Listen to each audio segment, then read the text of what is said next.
William's voice pierced through the sound of clattering dishes as sharply as a blade. "Linda, bring me some tea now!" I hesitated, my hand frozen in the soapy water. "Wait, I'm washing the dishes," I replied, surprised by his tone, which was thick with disbelief and impatience. "Stop that and bring me the tea quickly. Can't you follow simple instructions?" Just as I was about to speak up, he interrupted. "What a useless wife you are." Suddenly, it was Madison, my mother-in-law, calling out from the living room. She was enjoying a slice of cake she had taken from the refrigerator, her eyes sparkling mischievously. "Make me some sweet coffee, please," she chimed in. I sighed, gazing at the mountain of dishes. "There are so many. Leave them for later. Just do what we say." "Useless wife," William added. His words struck me like lashes, each one sharply felt. I am Linda, a 29-year-old working mother, ensnared in a life that seemed more akin to a prison than a home. Married at 25, I yearned for love and companionship, but found myself trapped with William and his overbearing mother instead.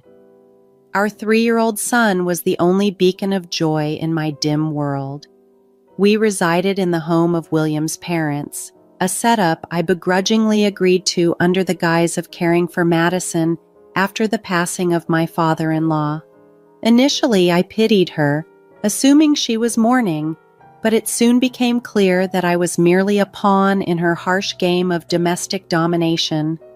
No matter how much I cooked, cleaned, or worked, it was never enough. My efforts were consistently met with disdain. The meals I prepared were either ignored or harshly criticized. "This stir-fry is so lackluster," Madison would scoff. "Cook it properly from scratch." I tried to maintain my composure. "I'm busy and can only manage simple dishes," I would explain. "That's why I detest back-talk from a daughter-in-law," she'd snap back. "Cook from scratch. Why don't you cook then? You're a good cook, right?" I once dared to challenge her, immediately regretting my boldness. "Why would I do housework when you're here?" she coldly dismissed. The cruelty from both of them worsened as time went on. Over the years, they began to completely ignore me as if I were invisible, a ghost haunting my own house. My existence, once merely underappreciated, now felt utterly erased. 4 years of this suffocating silence passed. William and I were around 30, respectively. Our son was growing up, but the oppressive air in the house remained unchanged. My mother-in-law, now 57, seemed to take a twisted pleasure in my misery. One cold evening, walking home from work, the painful truth weighed heavily on me. My life seemed utterly insignificant to them. I was like a shadow, unnoticed and overlooked, except by my son. The thought of losing even that small acknowledgement was unbearable. Arriving home, I immediately began cooking, trying to stave off my sorrow. I prepared mapo tofu, fried chicken, and stir-fry with peppers and pork, hoping to at least bring some semblance of normalcy to our dinner. But then William shattered the silence. "Bring me the mayo," he demanded abruptly, breaking his long quiet. His first words to me in ages were not of thanks or conversation, but a command. It was all too much, the final straw. The evening spiraled when Madison demanded, "Clean the toilet right now," during dinner. I was appalled. "Yes, right now," she pressed, her tone dripping with venom. I couldn't hold back my frustration. "Don't say such things while we're eating, it's disgusting," I protested, but she retorted sharply, likening my heart to her harsh words. The argument escalated quickly, with William siding with his mother and demanding an apology from me. But this time, I stood my ground. The conflict reached a breaking point, and I made a resolute decision to escape this toxic environment, for my son's sake and my own.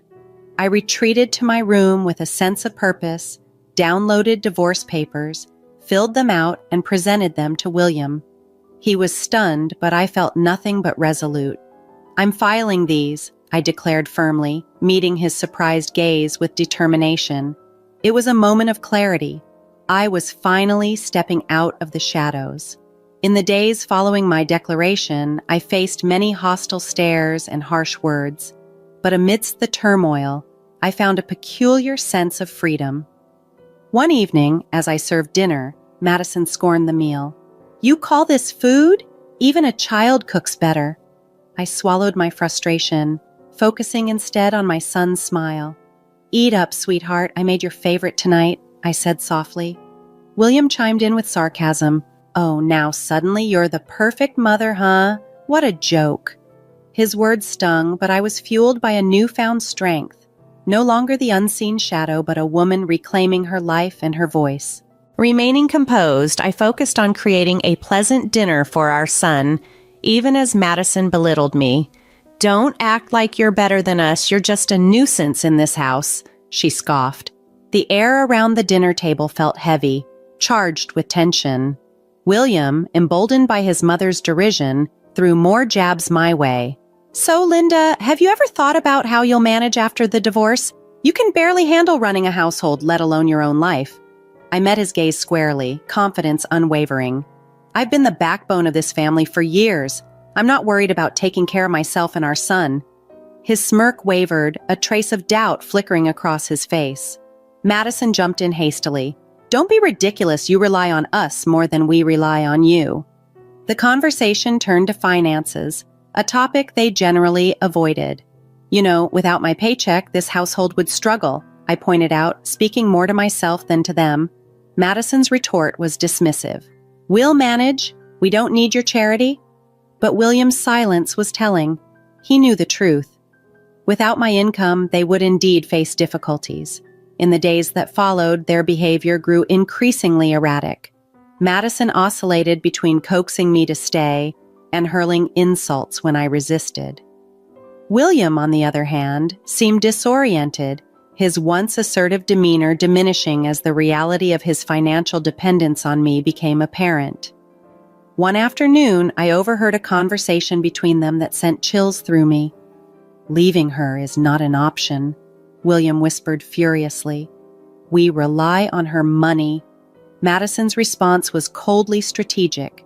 "Don't fret, I have a plan. We'll make her life so miserable she won't even think about leaving." Realizing their true intentions shocked me. They cared neither about me nor our son. It was all about control and financial leverage. That night, as I lay in bed, a plan began to take shape in my mind. Their disregard for my well-being had ignited a resolve within me to reclaim my life and secure a better future for my son. If they were gearing up for a battle, they were about to get one, but it wouldn't be fought with mere words. I planned to strike where it would hurt them the most, their pride and their finances. The following morning, I set my strategy into motion and reached out to a lawyer, a sharp and astute woman. "I want a divorce, and I intend to make sure they don't receive more than they deserve," I informed her. She nodded decisively. "We'll ensure that. You've been the primary breadwinner, right? We'll use that to our advantage." With each day, my resolve only hardened. I began documenting everything, the insults, the financial manipulations, and even the smallest grievances. It was time they faced the repercussions of their actions. As I compiled evidence, I felt empowered for the first time in many years. I was finally taking control back from the shadows of disrespect that had loomed over me. A new chapter was unfolding. As the divorce proceedings commenced, the atmosphere at home became increasingly tense, but my fear diminished day by day, replaced by firm determination. One evening, Madison attempted a new tactic. "Linda, dear, why don't we put all this unpleasantness behind us? You know we're family," she cooed, her words oozing insincerity. I met her gaze without flinching. "Family doesn't treat each other the way you've treated me." William, who had remained silent, scoffed. "Oh, now you're the victim. You're not as innocent as you pretend." My anger surged, but I maintained my composure. "I'm not pretending anything, William. I'm just not willing to be your punching bag anymore." As usual, the discussion turned to finances. "You think you can just take our son and go? How will you support him?" William challenged. I smiled with quiet confidence. "I've been supporting this family for years. I'll manage." Madison's sneer twisted her features. "You're nothing without us. You'll come crawling back." But their words no longer affected me. I knew my worth and the truth. The next day, I met with my lawyer again, who laid out the strategy. "We'll highlight their financial dependency on you. It'll be key in the custody dispute and the division of assets." I nodded, feeling a sense of validation. The law was on my side, and I was prepared to stand up for myself. At home, the tension escalated to new heights.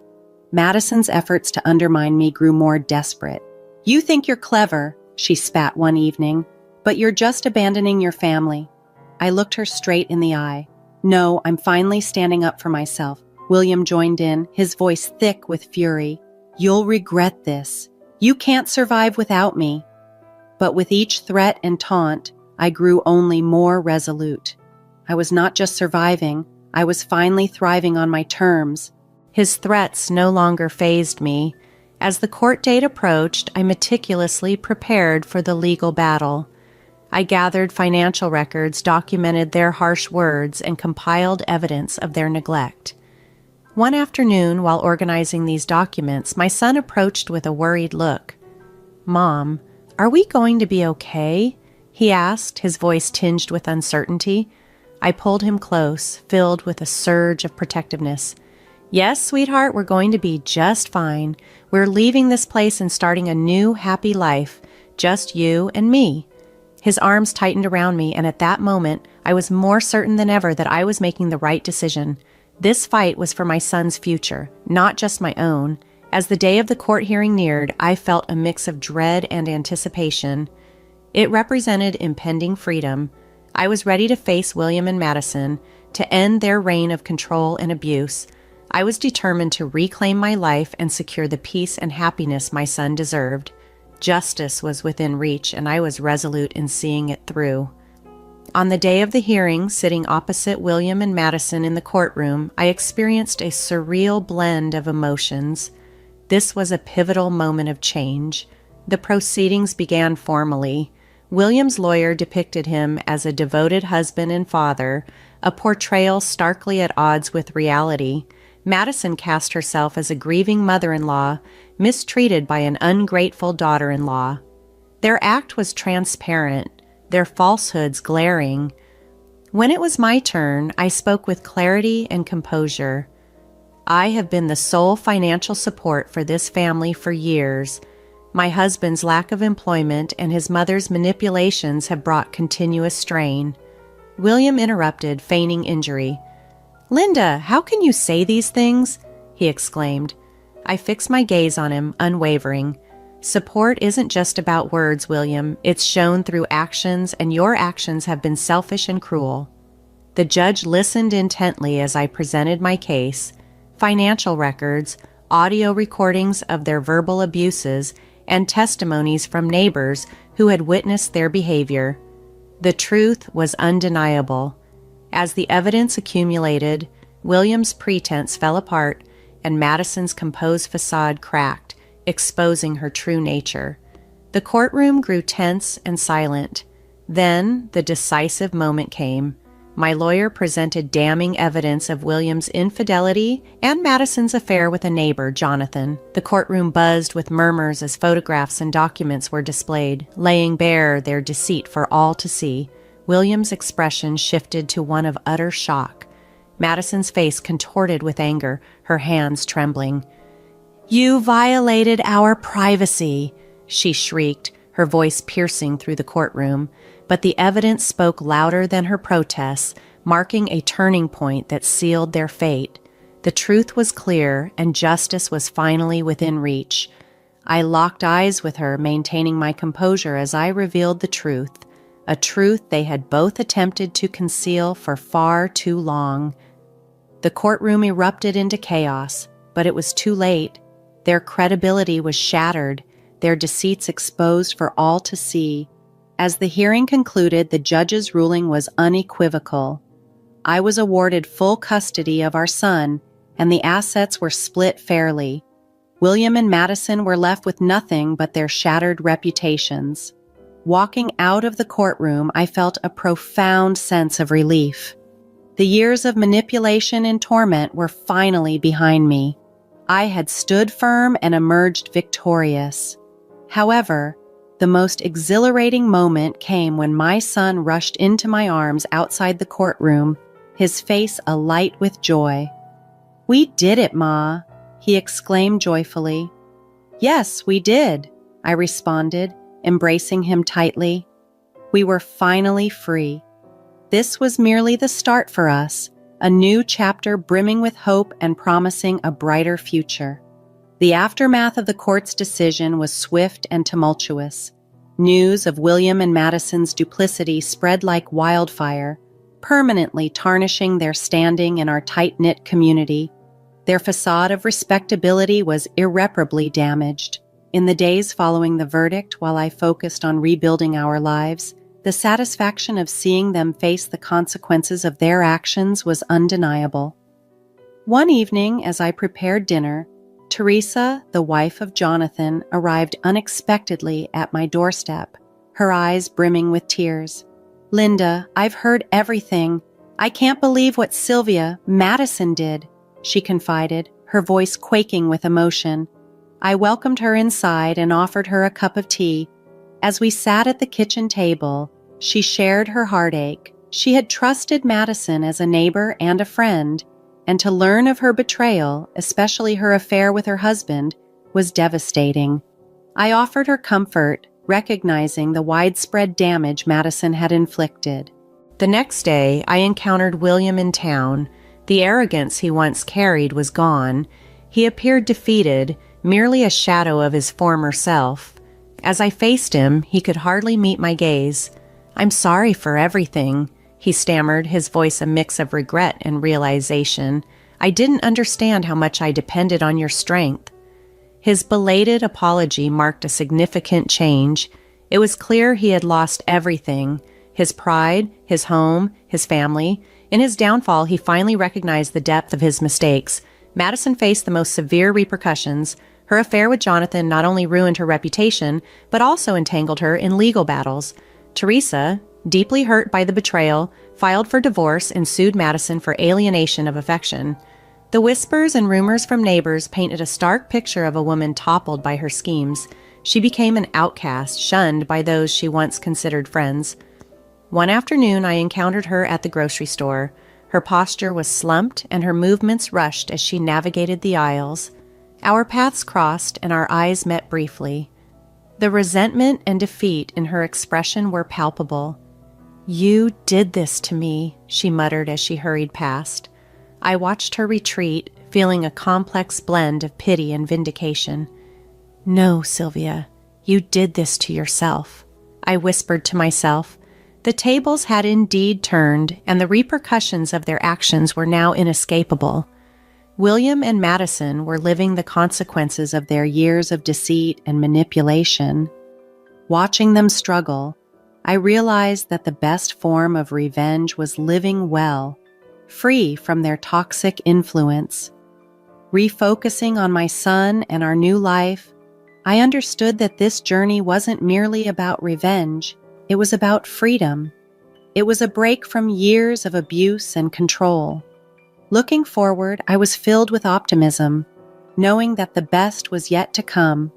The true victory lay in our newfound peace and the promising future that awaited us, a future where the shadows of the past no longer loomed over us.